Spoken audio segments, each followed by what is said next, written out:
Hi all. Today I'm going to talk about some advanced compact modeling. And the reason why I am saying that this is going to be an advanced topic is because what you need to know before you endeavor to go through these slides is that you need to know basic device physics, especially MOSFET device physics, number one.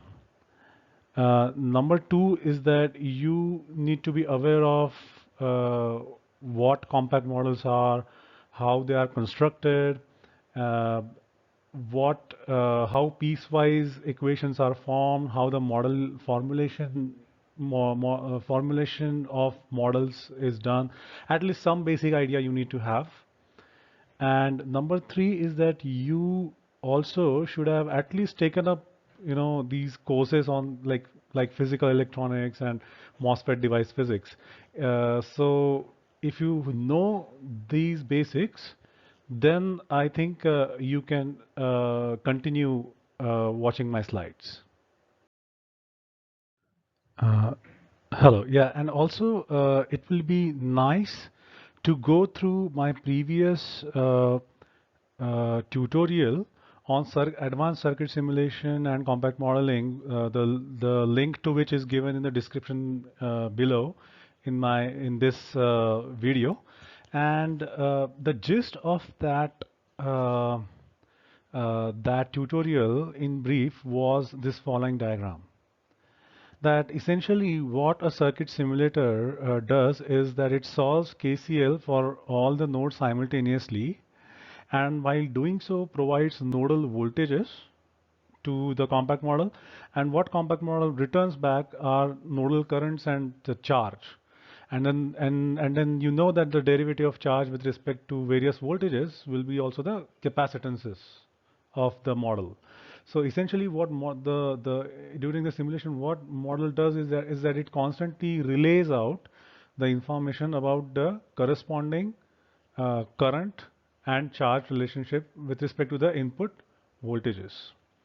So this is a very important picture while simulating any circuit or while uh, uh, you know extracting the model parameters, because say from model perspective, essentially even if it's, let's say for example, bipolar transistor is current controlled current source. However, its implementation in the compact model will be in the form of voltage controlled current source. Why? Because of this essential nature. You cannot have current controlled current source modeled as a compact model, for example, for bipolar transistor. So this is a very important ramification of this discussion, that any compact model that you create is now going to be a function of input voltages, and it's going to give out currents and charges as its output. For MOSFET, it's already a MOSFET, or FETs are already, they are voltage controlled current sources, so so they don't need any further explanation or any tweak in their small signal modeling or large signal modeling, and implementation of them into Verilog A or some C language compact models. So they don't require any further justification of why they are being modeled as voltage controlled current sources. But many times, for those devices which are not traditionally voltage controlled current sources, as I explained earlier, like a bipolar transistor, you might again find that okay, that is also being ultimately being modeled as voltage controlled current source, even though it's a current controlled current source. And the reason for that is again this diagram, which I had explained in my early tutorial, and it's a very straightforward thing. But this is something that is of a nuance which people realize only when they have some experience in this area. So now I'm going to talk about compact modeling in detail. And so the word compact perhaps comes because of the compact description that is required in order to achieve, any good sort of software model that goes well with the circuit simulator. Because you like the number of lines to be as small as possible, as compact as possible, to describe certain device like say MOSFET or bipolar or any other active or passive device. So that is the origin of this word compact.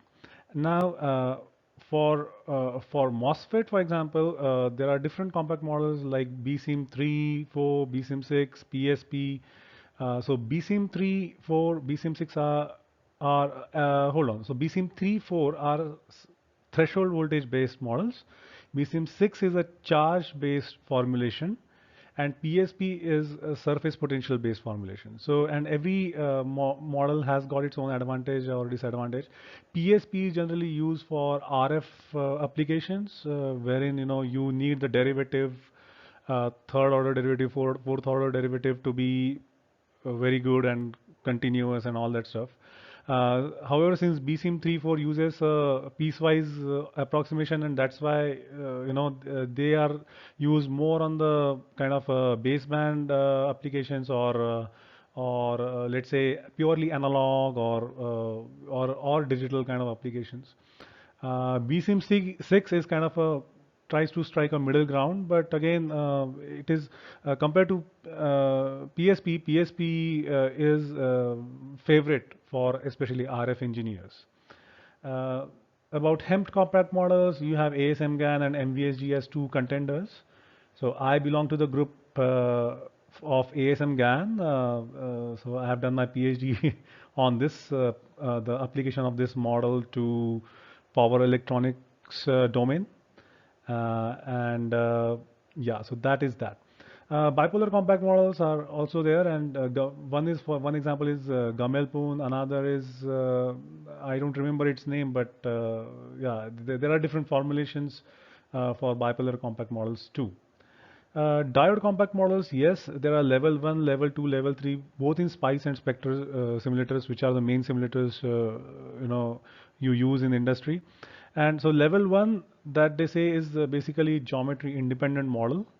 Level 2 is for actually Fowler-Nordheim tunneling applications, which is seldomly used, because seldomly do you encounter a very thin dielectric through which the tunneling current is flowing, and you want to model that. So this level 2 has got very less takers in practical PDKs, while level 3 is a geometry dependent model in which you have to actually, let's say, give the actual geometry in meters to model a certain characteristics.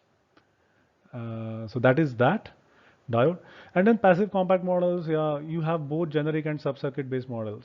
And in the practical construction of PDKs, which stands for process design kits, wherein you will get these compact models of a particular process from that particular foundry, you will see that many of the models will be sub-circuit, which means that you will not use purely BSIM or purely PSP, let's say, to model a MOSFET. You will have that BSIM or PSP as a part of a sub-circuit. And the reason for that is that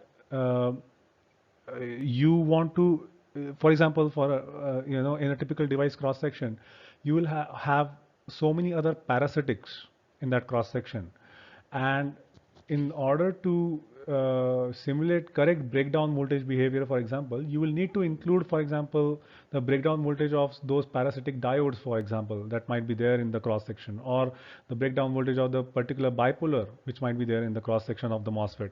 So that's the reason you generally find, so for example, the snapback, well-known snapback phenomenon in MOSFET, wherein in the ID/VD characteristics, you get an increasing current and then the snapback. So that snapback might be then be modeled by another bipolar transistor in parallel with the MOSFET device. So that's why you will never find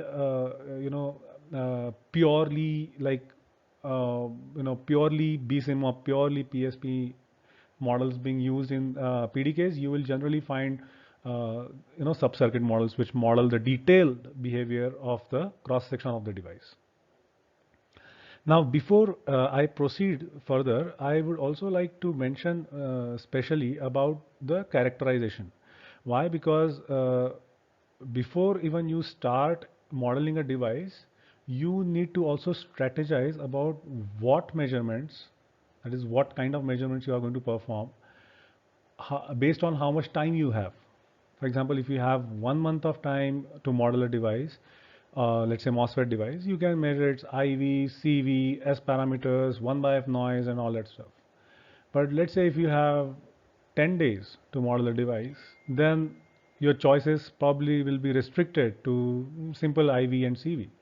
So everything depends upon how much time pressure you are under and what kind of application the model is going to be targeted at.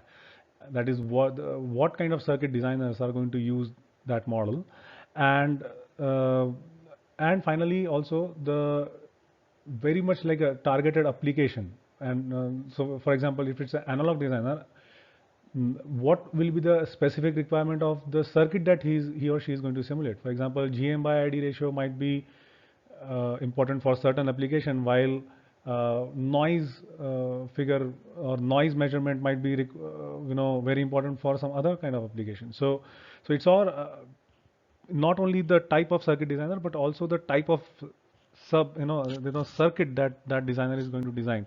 So everything is basically a part of easing the job of a circuit designer. So that's how practically compact modeling teams create the models in the foundries. So as a modeling example, I am going to take an example of NMOSFET modeling using BSIM4. And as I already said in my previous slide, that uh, your characterization data, the what you have characterized the device for, is a very important part on how you are going to now strategize about extracting the model parameters. And what do you actually mean by extracting the model parameters? That whatever the equations that are there, the physics-based equations that are being coded into the compact model, whatever the unknown coefficients of those equations, those are the ones you are going to extract by the measurements performed during the characterization step. And the way you characterize the device and what amount of detail that you measure during the characterization actually decides the refinement of your model, and which is very nice. I mean, which is very very logical, that the amount of refinement in any particular process is going to be direct function of the amount of variety that you introduce into your measurements, right? So coming back to BSIM4, it's a model from Chenming's group, which actually started with BSIM 3 way back in 2000s, and then BSIM 4. So both BSIM 3 and BSIM 4 are threshold voltage based model, which means that okay, you say that at a certain gate to source voltage the device turns on, and below that the device is off. And during the transition, that is during the weak inversion region, you have kind of a exponential dependence of the current on voltage, which implies that it's a diffusion current. And while after the threshold voltage, it's going to be the drift current that is going to dominate the current. So that's how, this is the basic idea of this threshold voltage based formulation, that it is going to be a piecewise. That is below threshold voltage, and in the weak inversion region, it's going to be exponential dependence. Above threshold voltage, it's going to be a drift current equation, and at very low gate voltages, and depending upon whether there is a gate induced drain leakage or gate induced source leakage, you might have different gate leakage models modeled into that, and which are again going to contribute to the drain current because of the gate leakage. So whatever I have said, I think you will, if you have read device physics earlier, you will be getting it. And if you are not getting this, I would suggest you to go through some basic device courses and learn what MOSFET physics is. Okay, this BSIM model captures the entire MOSFET physics, including short channel effects, shallow trench isolation stress, noise, leakage, channel length modulation, and lots of other secondary phenomenon that come in a MOSFET due to the scaling. And for the beginners, I mean, who don't know scaling, basically, you are basically scaling a MOSFET so that you can follow the Moore's law of doubling the transistors on a chip every 2 years, or basically reducing the die size of the chip so as to increase the density, device density, and reduce the die area so that you can reduce the size of the final products that like your mobile phones or tablets or whatnot, electronic gadgets. You want to reduce their size, and that's why you want to reduce the smallest thing that goes into that device, and which is the integrated circuit chip. And so yeah, so this is the basic concept of behind scaling and all the effects that the scaling causes, that is short channel effects, the STI stress, noise, leakage, and whatnot. DIBL, which is drain induced barrier lowering, for example. And now I'm going to describe the model parameter extraction of an NMOSFET device using BSIM4 in the next slides. So interesting thing, if you go through the manual of BSIM4 with the source of which is given here, you will find a very less number of diagrams explaining the physics and more number of equations being put up there. And the reason for that is that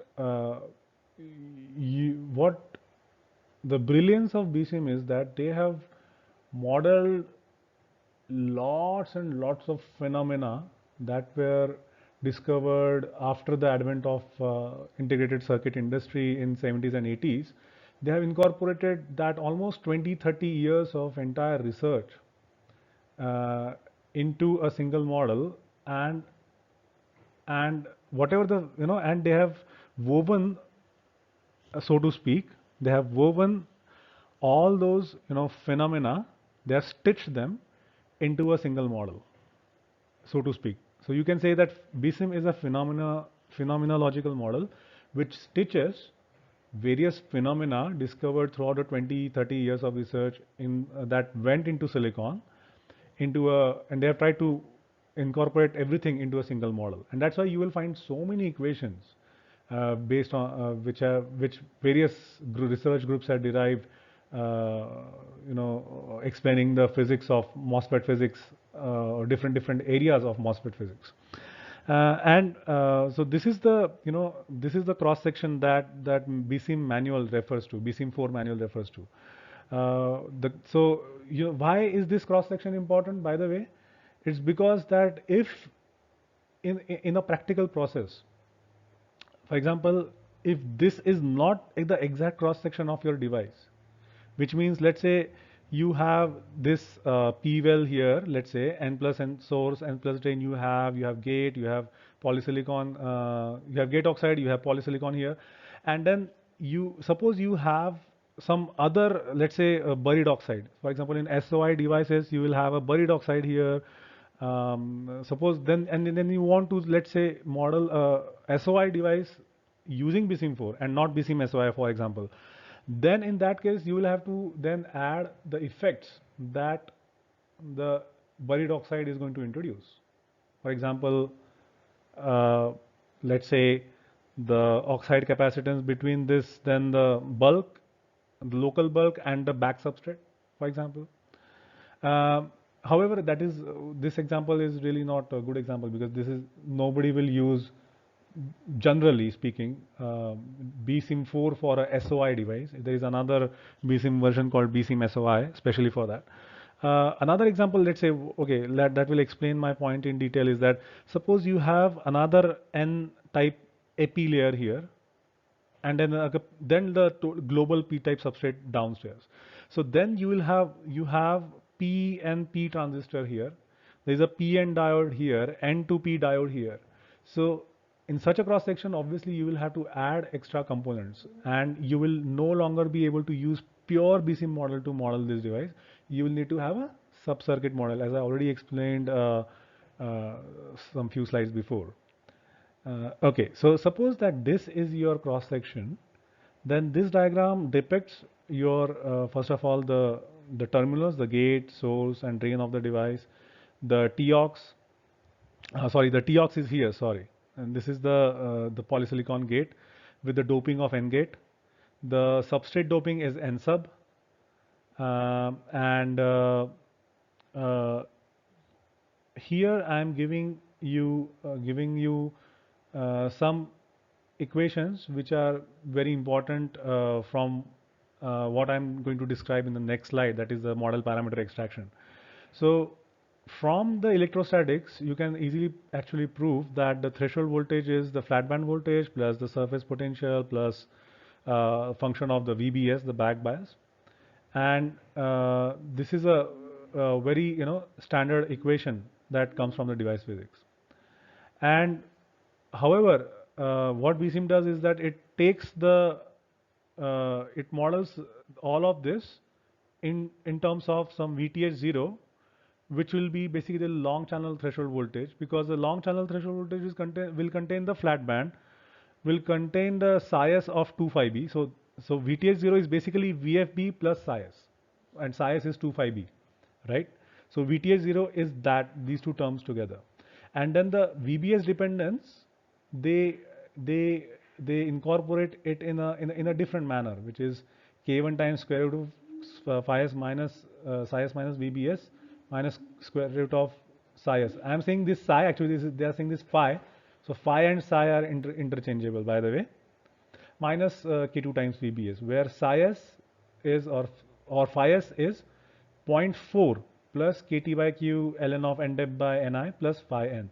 Now this is a very interesting equation here, because phi-s is supposed to be basically 2 times this term, which is KT by Q ln of n dep by Ni.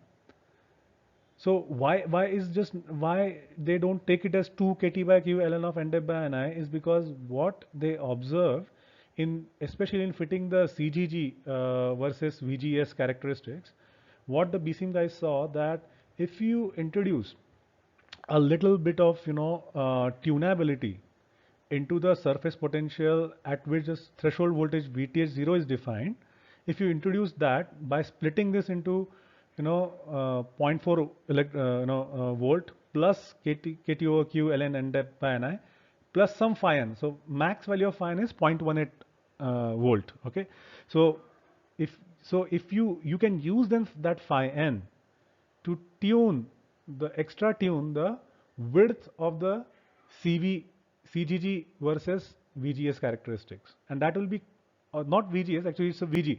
Why? Because when you measure the CGG, the gate is the one terminal and the other terminal is the source, bulk and drain connected together. That's that is how you measure CGG. So this phi n is especially useful in fitting the width of the CGG curve, and this facility was not available in BSIM 3. However, BSIM 4 has used this clever trick to model that width. Then there is an equation for unified drain current, which is this. And simplest way to understand this big equation is to basically see it as a current IDS 0. This IDS 0 is going to be the current just at the onset of saturation, okay, and times the number of fingers divided by 1 plus RDS IDS 0 by VDS effective. This term comes if you say don't model the drain source resistances separately, okay. So if you or in other words, if you don't if you want to model the drain source resistance and a drop across that, then this term becomes important. Otherwise this term is not important. If you include the drain source resistance inside the modeling approach, then you actually don't need this term will not come actually. So the way to understand this equation is IDS will be that the onset of saturation current multiplied by the number of fingers multiplied by the early effect. You can see early voltage VA and VA sat being here, and channel which is being multiplied by 1 by channel length modulation coefficient. Then the early effect due to the drain induced barrier lowering. Then the early effect due to the DITS effect. You have to read BSIM manual what is that. Then early effect due to the substrate I think SCB is substrate induced, some, impact anions, that kind of current. So early effect due to that. And so so this is the actual drain current equation that is being implemented in BSIM-4.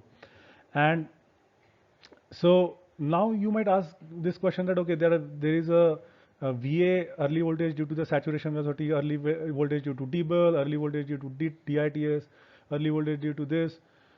How am I going to separate them in the data? And that is an excellent question. So the answer, brief answer to that is that unfortunately you really don't have, you really actually, let's say if you measure IDE VDS characteristics, and that is where this was supposed to work. These slopes of different early voltages, this was supposed to work like that, but you really don't have, if you really want to implement that okay, Dibble is only active in this area, DITS is this is DITS is drain induced threshold shift, if I am correct. It's also a short channel effect. So even though BSIM mentions that okay, in this area this early voltage is going to be active, in this area this voltage is going to be active. However, practically it's generally you will maximum you will derive extract it for Dibble or and VSAT. You will generally, I have never seen in practical PDKs the modelers extracting VA DITS or VA SCB. Generally, these two early voltages suffice for very many practical applications. And as I said earlier, IDS0 is this is the actual equation that actually you see derived in the device physics books, which is W by L mu effective into the all those terms which are a function of gate overdrive and the drain voltage, and and this denominator term, this is basically due to the saturation velocity term basically. Okay, so this is a brief description of the BSIM-4 model equations, in which I explained the threshold voltage equation and the drain current equation. And using only this much understanding and some basic device physics, you can extract the BSIM-4 model in the following way. So what I am assuming here, that you have a very clean data, and this is the source of this curve is a generic website, and obviously this is not a data from any foundry or something that I'm putting here. This is just for representational purpose, that let's say you have the CGG versus a VG plot like this.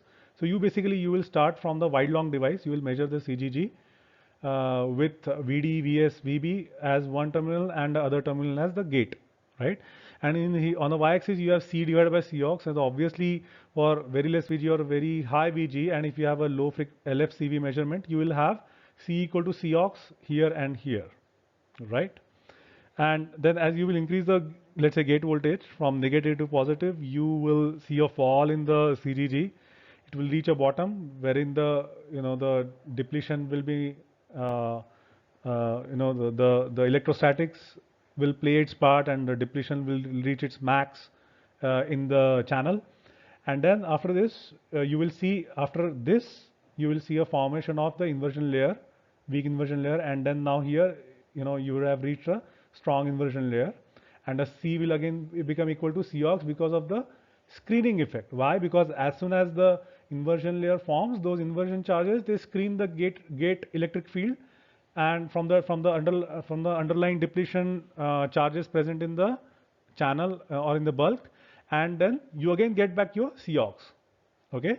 So earlier here in the accumulation region, the Cox was the capacitance was equal to Cox because of the majority carriers, right? Which in the p-type semiconductors were holes, because negative gate voltage was attracting all the holes in the p-type channel to the surface, and that's why the C was equal to Cox. However, when I increased that, the holes got repelled away due to the increasing positive voltage, and at some threshold voltage you had the maximum extension of the depletion region, which is generally solved by the Poisson equation, right?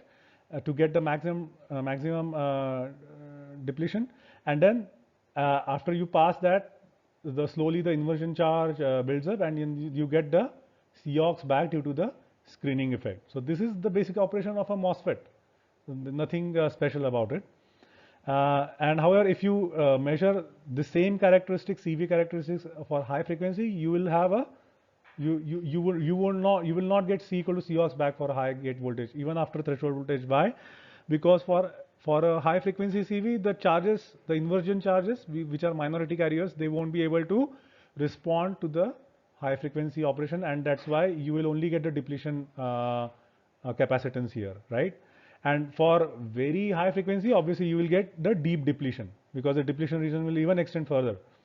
And obviously the inversion charges will not be able to respond to the frequency of the applied field. So this is the basic physics that I explained of the CGG versus VG characteristics. And another important thing is that you will measure it at T-norm. T-norm is the normal temperature at which all the model parameters of a compact model are extracted at. Okay, so this is a very important prerequisite to start your model parameter extraction. What you will do, first thing you will fit is the Tox, because Tox fits where C equal to Cox. C equal to Cox is going to be given basically by the Tox. Why? Because Cox is epsilon ox by Tox. Epsilon ox is constant, Tox is the variable, and generally Tox is again fixed, by the way, by the given process. Now, what if you put in the value of Tox and you don't get this C equal to Cox between the measured data and this thing? It has been observed in practical applications, and in order to then fit that discrepancy people understood is arised because of the shift in the centroid of the inversion charge.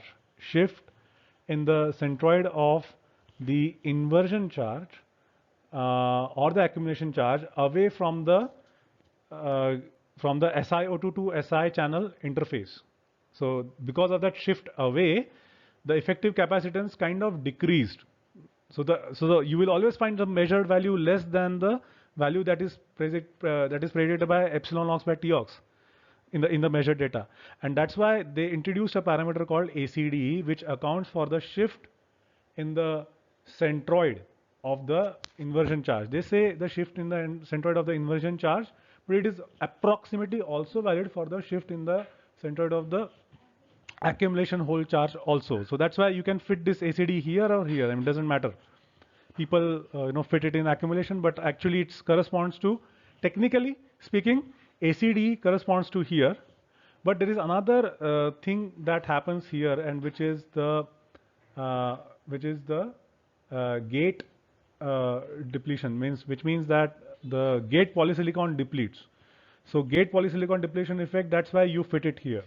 And this shift of centroid due to the inversion charge, quote unquote, you generally try to fit it here. Basically, let's say you treat ACD as a parameter that fits and that takes into account the physics of the shifting of the thin sheet carrier away from the gate to channel interface, basically, and which basically decrease the capacitance, obviously.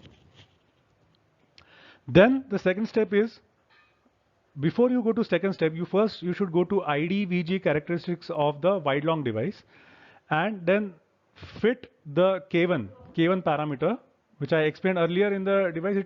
It comes in the threshold voltage equation. K1 multiplies by it's basically is the body effect coefficient, right?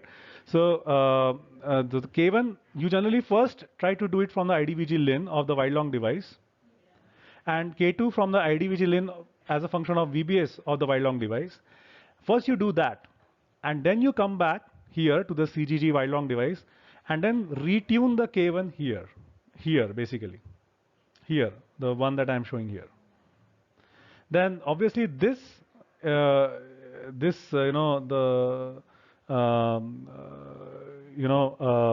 you have psi s equal to psi b, this is one point, and this is the region obviously where you will fit the threshold voltage, because this is the approximately, you can say this is the threshold voltage. Why? Because after that the inversion starts. So this is the approximate point for fitting the VTH0 and the obviously NDEP. Obviously doping is going to also define this, decide this threshold voltage. So threshold voltage and VTH0 and NDEP you will fit here. And the third thing I said phi n, right? Because psi s equal to 2 phi b, I said, or psi s equal to 2 psi b, or phi s equal to 2 phi b, it is actually in BSIM4 redistributed as phi b or psi b plus 0.4 plus phi n, right? So that phi n you can tune in actually to fit this width of the CGG versus VG of the wide long device. So in short, this is how you will fit the LFCV measurement of the CGG versus VG characteristics of the MOSFET device, and this is the start of your BSIM parameter extraction. Now, although the title of this slide is that this is CGS wide short device plot with VD equal to VS as one terminal and gate as another terminal at the nominal temperature. However, this is, since VD is equal to VS, I am measuring a device in which I am shorting D2S, and I'm not keeping any terminal floating. This is actually the CGS plus CGD, right? So you might say it is CGG, but let's say in that case it is CGG for a wide short device. And why wide short device will show this kind of characteristics and not the one that CGG wide long you saw? That is a homework for you guys to figure out why that is going to happen.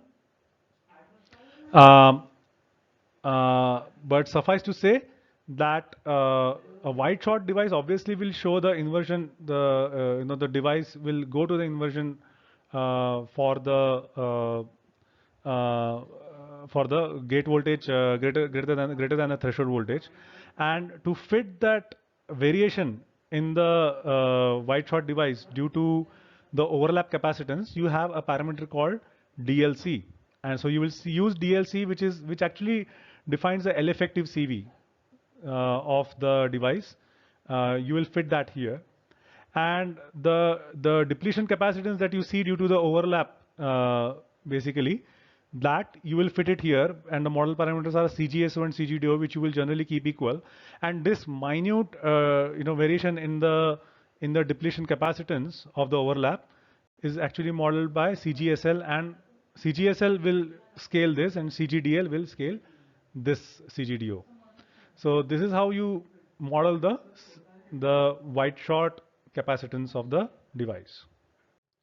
So after fitting the CGG wide long and the CGS plus CGD wide short, you will again come back to the IDVG wide long linear device characteristics, which means VD is around 50 millivolt or 100 millivolt and at the nominal temperature. And in the linear region of the device, what you will fit is again you will retune VTH0, the mobile, and then the mobility coefficients, which is the U0, UA, UB, UC. UC is a function of VBS. So obviously you will fit UC to the IDVG len as a function of VBS. And UA is the first order coefficient of the vertical mobility degradation due to vertical gate electric field. And UB is the second order correction to the mobility due to the vertical effective gate electric field. And after you fit that linear region, you will come to the subthreshold region, wherein you will again fit parameters V off and CIT. And what these parameters are going to define is the subthreshold slope, which is 60 millivolts per decade, which is the minimum possible in the MOSFET, times 1 plus CIT plus CDEP by COX. And so you can also extract CIT and CDEP from wide short devices. Obviously, you will not be able to do it from wide long devices because CIT, CDEP are the short channel effect parameters. One interesting case is that if you keep V of less than minus 0.15, there will be a sub VT kink in the GM by ID curve. This is what has been observed practically. To correct that, you can use min V to remove that kink, but make sure that magnitude of min V should be less than 1. So this is something that is coming as like a thumb rule from people who have done BSIM extraction through years of practice, and so these are kind of the thumb rules for deriving the model parameters of the wide long linear device. And that, by the way, folks, was just start of a long process of extracting the model parameters. Once you are through with the linear region, as I explained earlier, and before that the CV characteristics. So CV characteristics, linear region IV, then you go to the saturation region, you fit the saturation region model parameters. Then once you are done with these two, then you have to cover all the geometries, that is wide long, wide short, long, narrow short, and the devices in between, that is the binning, that is also called formally as the binning of binning models, right? Then you go to the output characteristics. Once, if you have done linear and saturation region good, and also the capacitances, output characteristics will be almost there. You will have to fine tune only some. That's why I said once you do this, that those, remember the early voltage things that were coming in the drain current equation. You only have to go fine tune for early voltage for the saturation and early voltage for the dibble, and that's it. You will be able to fit the output characteristics for all the wide long and the other scaling of the MOSFET devices. Then after you do this basic thing, you go to the temperature modeling. For example, from -40 to 150, let's say, typical values for modeling in the PDKs, and then you will fine tune the temperature scaling of the model parameters by fitting the measure temperature characteristics. After you do that, you will generally go to the junction CV and IV. What are those junctions CV, IV I'm talking about? The parasitic diodes that are from the drain to bulk, basically. So those are the junction IV junction diodes that I'm talking about.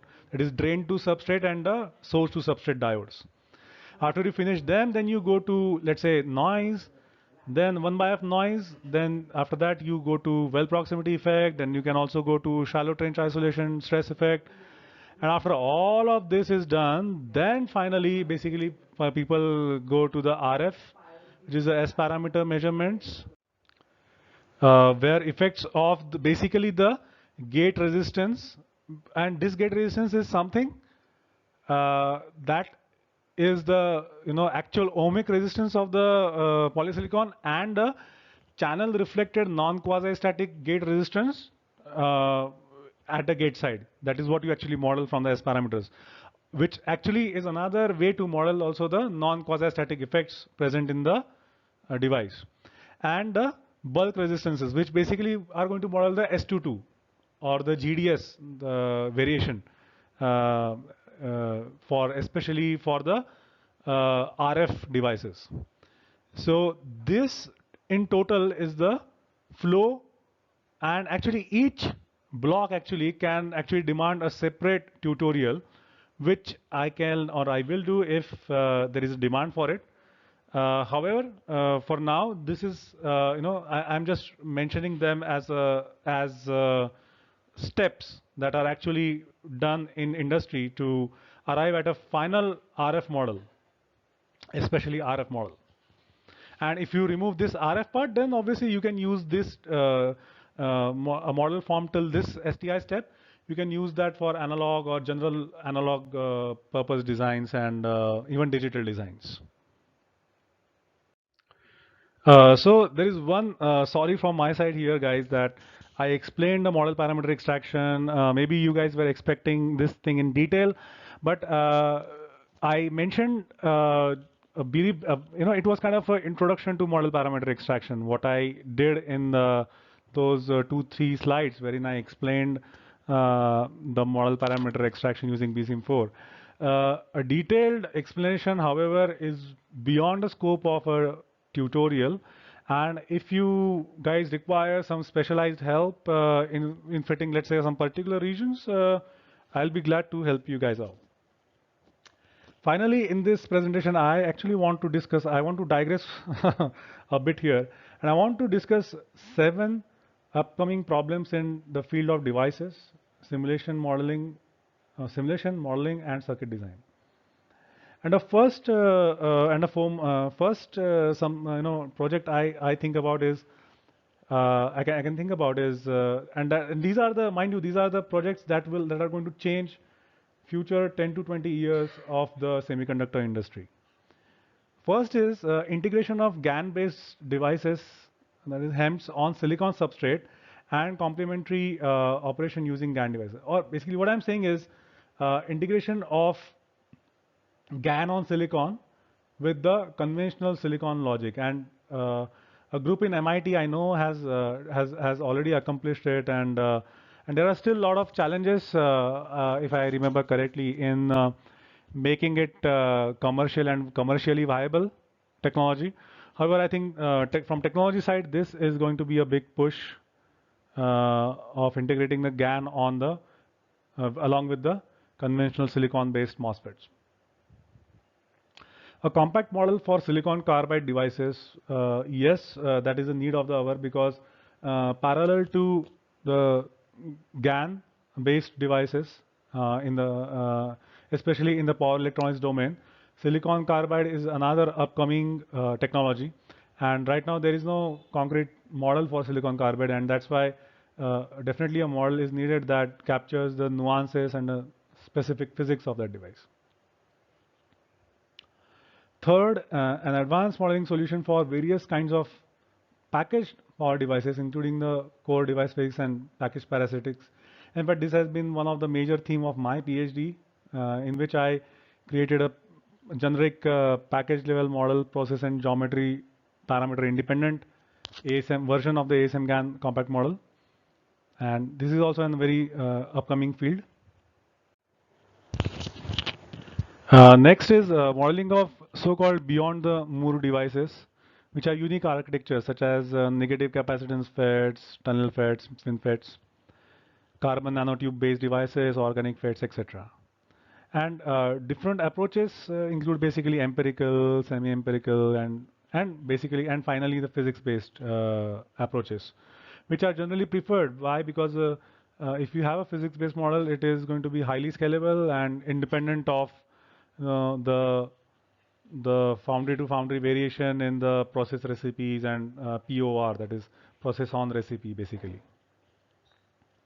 Next, robust circuit simulator to simulate any power electronic switching circuit, and this I find is a very important EDA domain project which people need to take up urgently. Why? Because in my experience while simulating power electronic devices,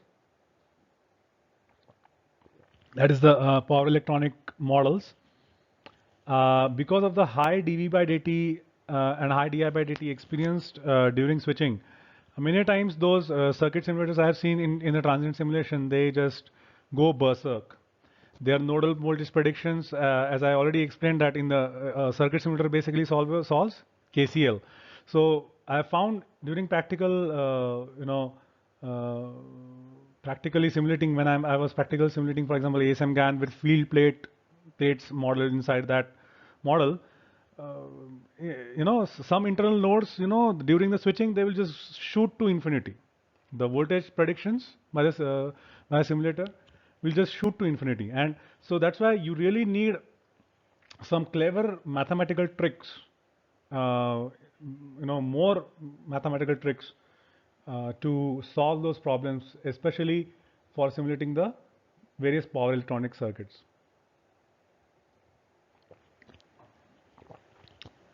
I also have inclination towards artificial neural network, because, and especially hardware side, because I know software has got certain limitation, and there are excellent. There is now a toolbox for ANNs in MATLAB, for example.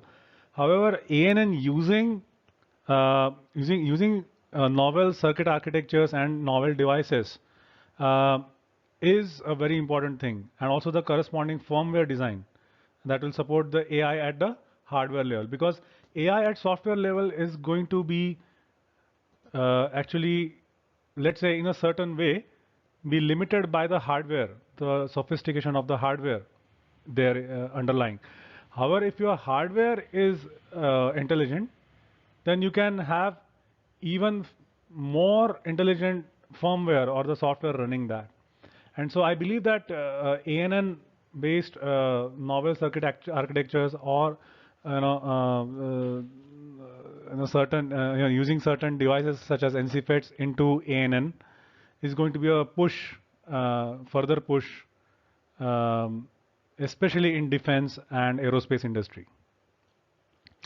And finally, what it's on the top of my head. The project is inclusion of reliability models into circuit simulation of mixed signal, analog, and RF circuits, and the development of a concrete methodology and criteria around it. And I've actually uploaded one reliability model and circuit design tutorial just before that, this, and it will be interesting for you guys to even to take a look at that. So these are the 7 upcoming problems that I think are going to be very important. And if you can solve any of this, you definitely are going to land in a good job in industry, and or you could also get a very excellent PhD for yourself. So thank you all for listening to me, and hopefully I will get some more feedback, and I will continue my tutorial series further. Thank you. And last but not the least, I will appreciate some good quality questions from you guys, and it will be great to help you guys in your if you have any doubt about model parameter extraction or the upcoming 7 upcoming projects that I discussed in the last slide.